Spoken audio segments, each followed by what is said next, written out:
Hey everyone, weekly update. I always start here because it's closest to my desk, and then I work my way through the dining room, lounge room. Hopefully you're keeping up. This is the 20-litre propagation tank. Primarily it was originally for plants, but then I needed fish, and we ended up with the velvet swordfish. Tank's looking good. There's been changes.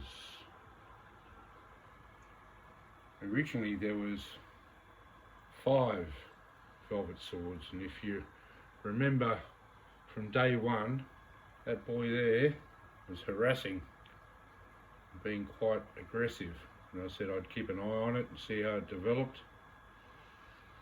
Well, it's been a couple of weeks, and what's happened in that couple of weeks was I got rid of the above filter and I put in a in-tank filter, which I've decided to move. I think this tank can sustain itself without a filter, and I need it somewhere else.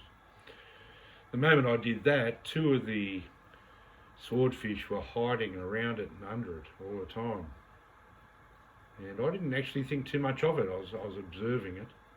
Then when I took the filter out, those same 2 fish were exhausted all the time. They were sleeping up on the top of these leaves and trying to hide all the time, and then I noticed that sword kept pursuing them over and over again until they were completely exhausted.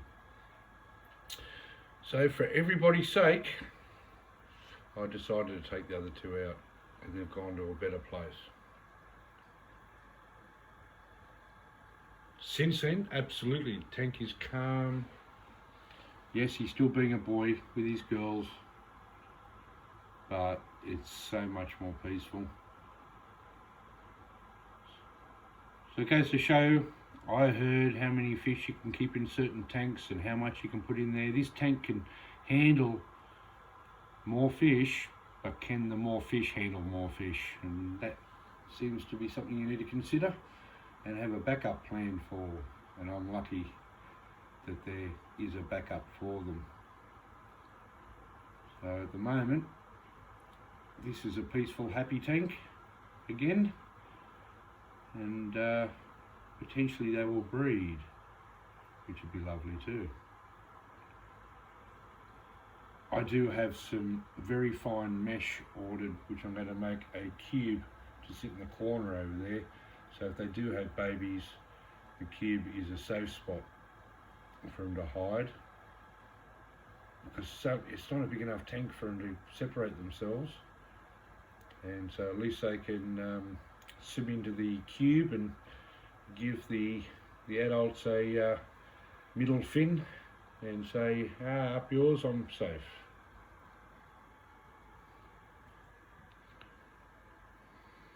So that's an update on that tank.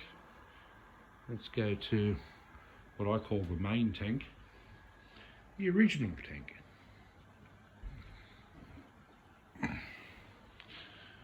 What are the updates here? Well, it's going beautifully, it looks lovely. I still enjoy it immensely. There is an addition.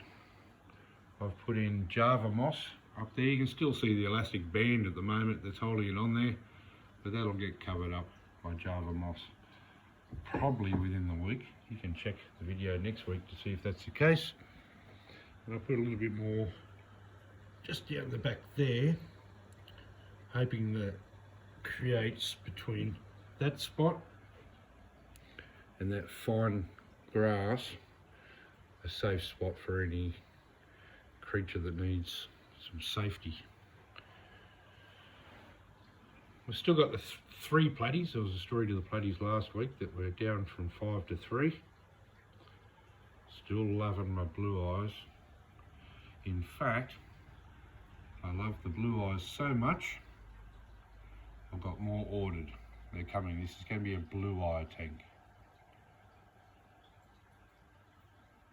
So what's going to happen is the Gudgeons are going to go to their new home, and so we'll just leave this tank with the blue eyes the Pacific blue eyes, I should call them the full name.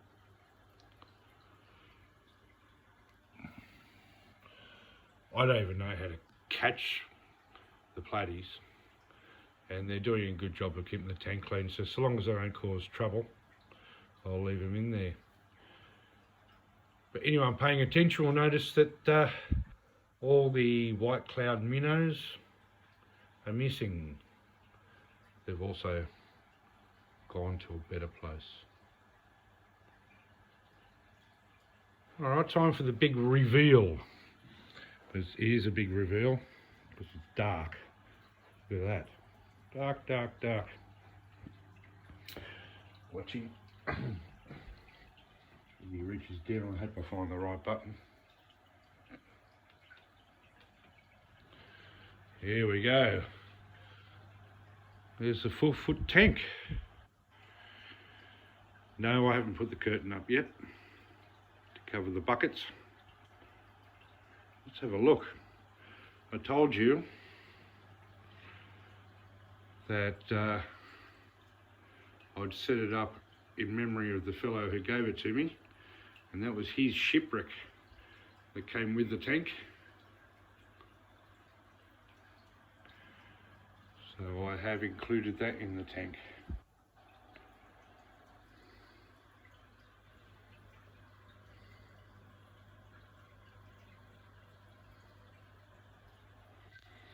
And this is the better place I was talking about. This is where the white cloud minnows have come to.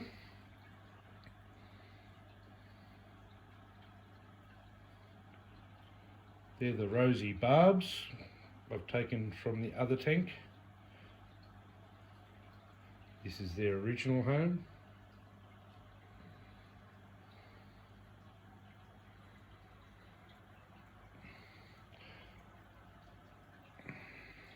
Come to this end. You can see I've got a divider in there. The idea is that I'm getting more than one tank out of this. I don't know who's going to get along with who. It turns out the white cloud minnows can swim through that mesh, no problem. And so too can, and where are they? There. The velvet swords. So they're finding some peace and safety in here as well. They all venture out, they come back here if they need a break from the rosy barbs.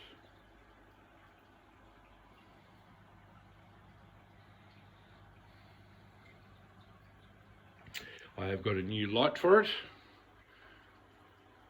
Came in the mail this week, so it's lit it up nicely. I am using the hob filter that came with the tank, cleaned and revitalised. And I've got an aerator in there as well. Let's just sit back before I trip over some dumbbells.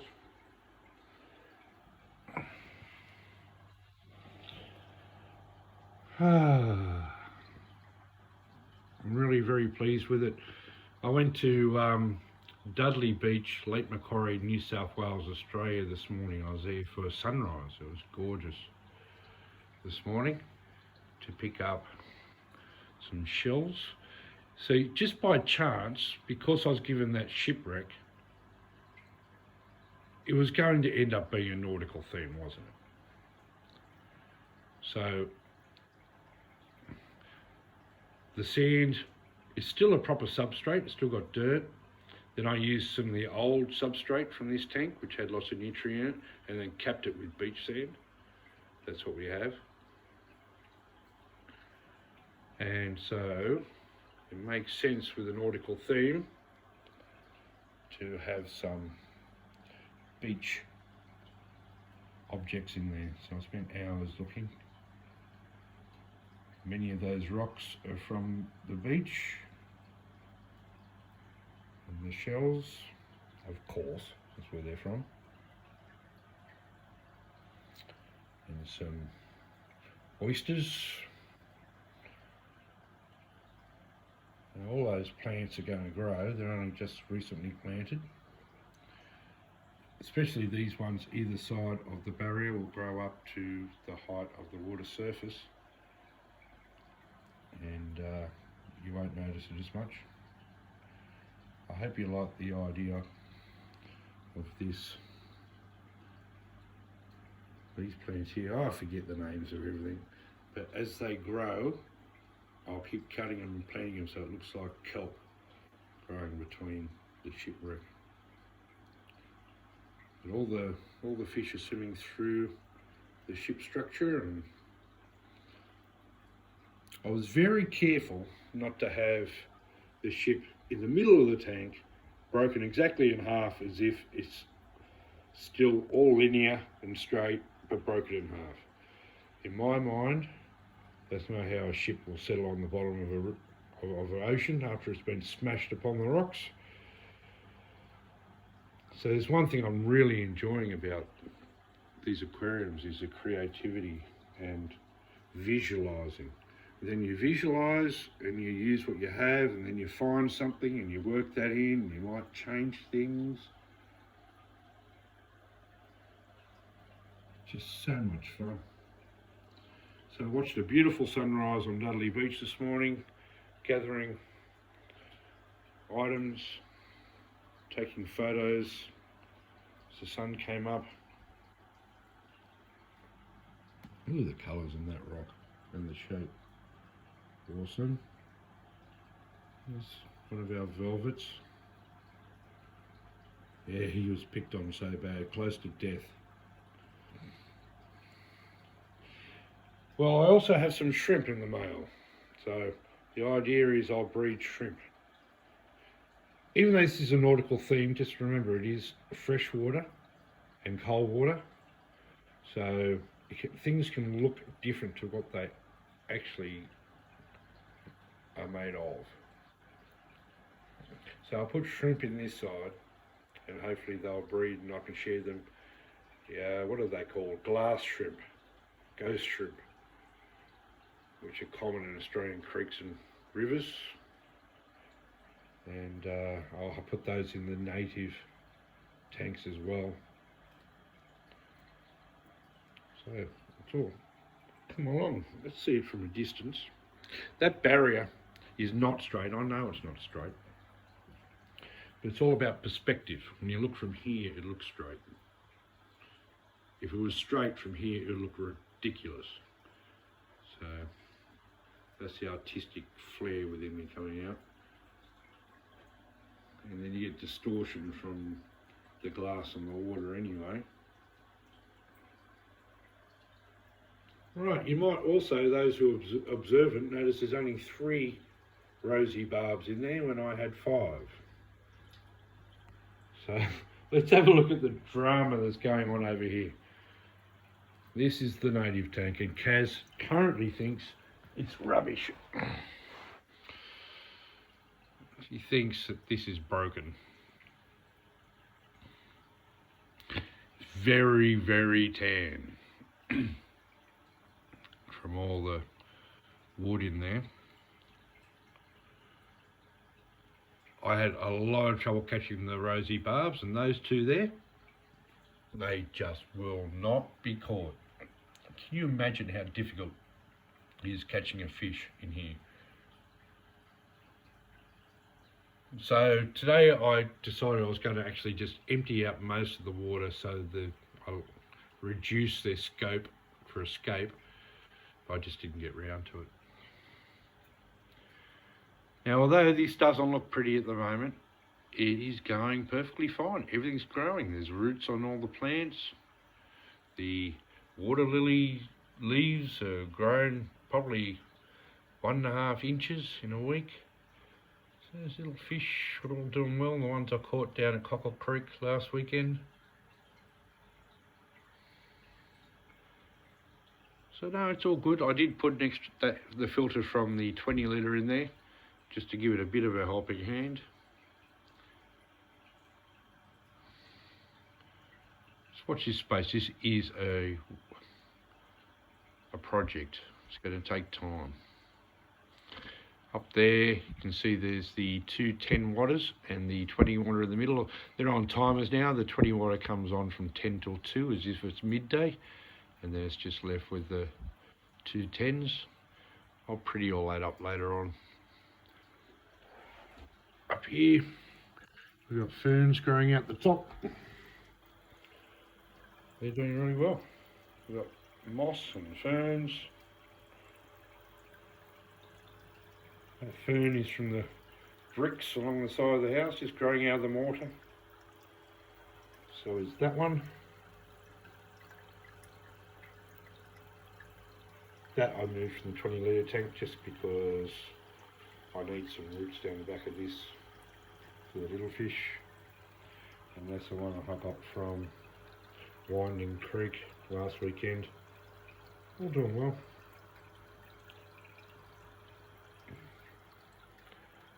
And the she oak is still somewhat alive.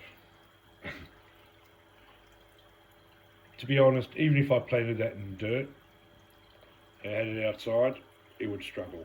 So if this survives this, then it goes to show just how tough she oaks are.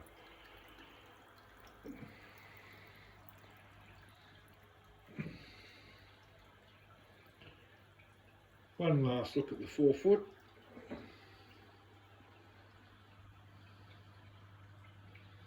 Nicely framed. I'm trying to get the right angle for the lights. There we go.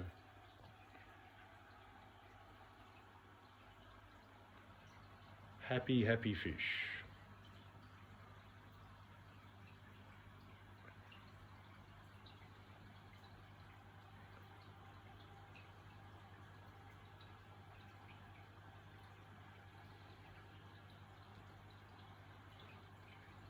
Oh, I meant to say one last thing. One of the reasons I did get shells from the beach is the shrimp apparently, and it makes sense to me, need a little bit of calcium because they shed their shells, and so do snails and those sorts of things. So having some calcium in there is going to be useful. I know I've got a lot of shells, so I was worried about that because I don't want calcium also building up on the glass, but my brain tells me that calcium won't dissolve in fresh water, not this kind of shell, as easily as it does in salt water, so that reduces the reactivity. And I also put some boiled eggshell in there, crushed up. Probably overkill, we'll see. Knowing that that is beach sand, has got to have a lot of shell in it anyway.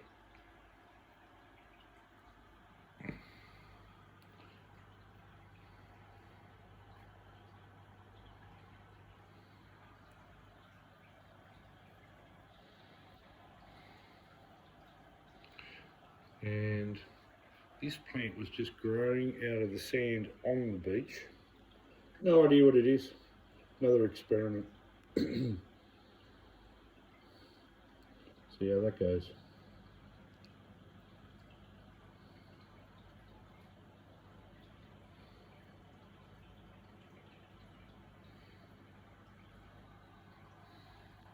So thank goodness I got this tank because there was conflict in the other tanks.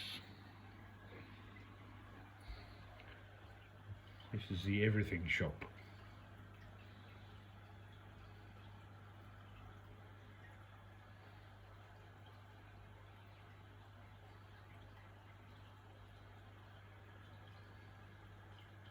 Here he comes through the ship.